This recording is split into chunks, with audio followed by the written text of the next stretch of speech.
Bonjour, bienvenue à une nouvelle capsule des conseils d'MP pour pogner, la capsule qui va vous aider à rencontrer quelqu'un qui vous correspond vraiment.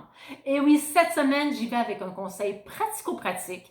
5 questions fondamentales à poser pour savoir si vous êtes compatible avec quelqu'un. On y va tout de suite. On va au cœur du sujet avec la première question à poser. C'est un sujet un peu délicat, j'en conviens, mais ça nous concerne tous. C'est bien évidemment la COVID-19. On est tous anxieux à différents degrés face à la COVID-19, alors il faut mesurer son degré d'anxiété. Vous demandez à la personne, sur une échelle de 1 à 10, à quel niveau elle se situe. 1 étant peu anxieux et 10 très, très anxieux. Par exemple, vous rencontrez quelqu'un sur une date et cette personne sort son Purell à toutes les 5 minutes et voudrait mettre du Purell partout, partout, partout, partout. On pourrait dire que cette personne-là est plutôt anxieuse.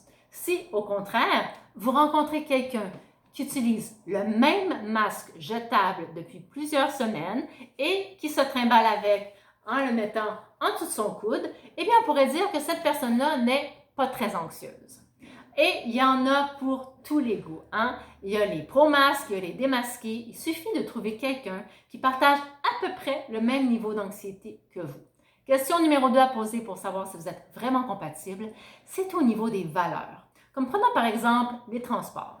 Si vous êtes quelqu'un qui habite, je ne sais pas moi, le plateau Mont-Royal et que vous donnez rendez-vous à votre date au Parc Laurier.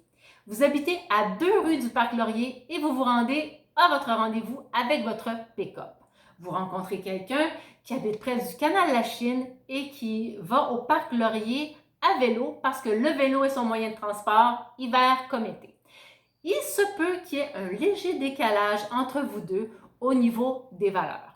Troisième question à poser pour savoir si vous êtes vraiment compatible, c'est au niveau de l'alimentation.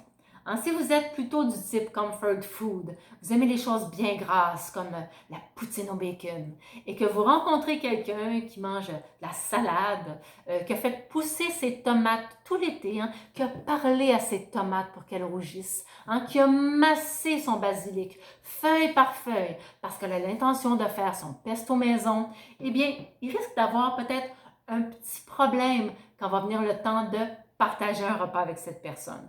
Moi, par exemple, cet été, j'ai discuté avec quelqu'un que je n'avais jamais rencontré et j'ai seulement mentionné que j'étais intéressée par le véganisme et j'ai été flushée aussitôt. Pourquoi? Eh bien, parce qu'on sait très bien que les véganes sont de dangereux extrémistes. Quatrième question à poser, c'est au niveau de votre allégeance politique. Est-ce que vous êtes plutôt pour les libéraux, les conservateurs, le NPD, êtes-vous séparatiste, pro-Canada? Est-ce que vous aimez les leaders charismatiques avec une forte personnalité ou vous préférez un programme fort et intéressant? Cinquième et dernière question à poser, et comment vous dire, c'est la question la plus importante. C'est comment vous envisagez la vie de couple, comment vous voyez la vie à deux.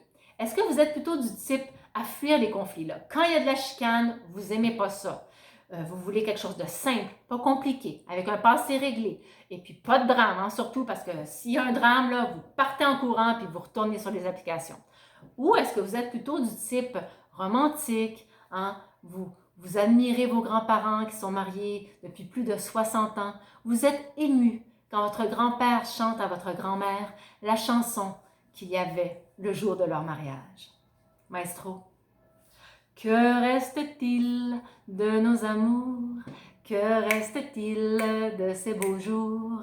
Une photo, vieille photo de ma jeunesse. Que reste-t-il des billets doux, des mois d'avril, des rendez-vous, un souvenir qui me poursuit sans cesse. Voilà, il faut trouver quelqu'un avec qui vous allez avoir des atomes crochus.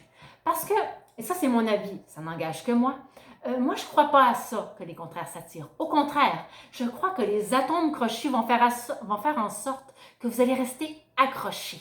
Et c'est ce que je vous souhaite. Voilà, c'est tout pour cette semaine. Malheureusement, je n'ai pas le temps de vous lire le profil de Xavier. Je vais vous le lire la semaine prochaine, c'est promis. Je vous souhaite une belle semaine et je vous dis que quand on se compare, on se console. Ciao, ciao!